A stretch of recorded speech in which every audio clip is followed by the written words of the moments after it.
बिरादरी के वोट भी नहीं सहेज पाए दारा सिंह। गठबंधन के बाद पहली परीक्षा में फेल हो गए राजभर। इन चुनाव में दारा सिंह चौहान को उनकी जाति के लोगों ने वोट नहीं किया। अवसरवादी और बाहरी होने का मुद्दा बड़ा बन गया। वहीं राजभर गठबंधन के बाद हुए पहली परीक्षा में फेल हो गए। इस बार भाजपा प्रत्याशी दारा सिंह चौहान अपने बिरादरी के वोट भी नहीं सहेज पाए। पिछले चुनाव में जब दारा सपा से चुनाव में उतरे थे तो उन्हें 42.21% वोट मिले थे। इस बार उन्हें मात्र 37.54% ही वोट मिले, यानी दारा सिंह अपनी नोनिया चौहान जाति का भी भरपूर वोट नहीं ले पाए। घोसी विधानसभा क्षेत्र में करीब 55,000 नोनिया चौहान मतदाता हैं, लेकिन दारा को इसका फायदा नहीं मिला। अहम बात यह है कि पिछले चुनाव में भी भाजपा हारी थी और उसके प्रत्याशी विजय राजभर को भी 33.57% वोट मिले थे। इस बार भाजपा का मात्र 4% वोटर ही बढ़ पाया। उधर सपा को पिछले चुनाव में 42.21% मिला था।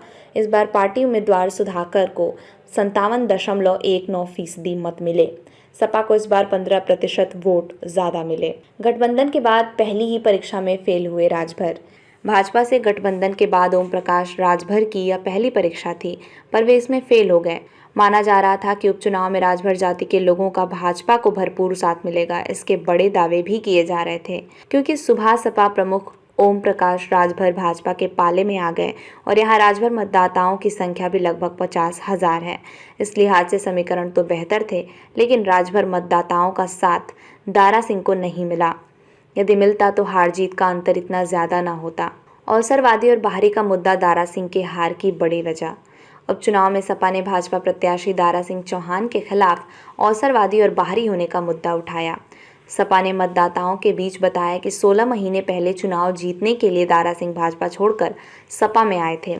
चुनाव जीतने के बाद अब मंत्री बनने के लिए फिर भाजपा में चले गए हैं। इतना ही नहीं, दारा सिंह के खिलाफ बाहरी होने का मुद्दा भी खूब उछाला गया।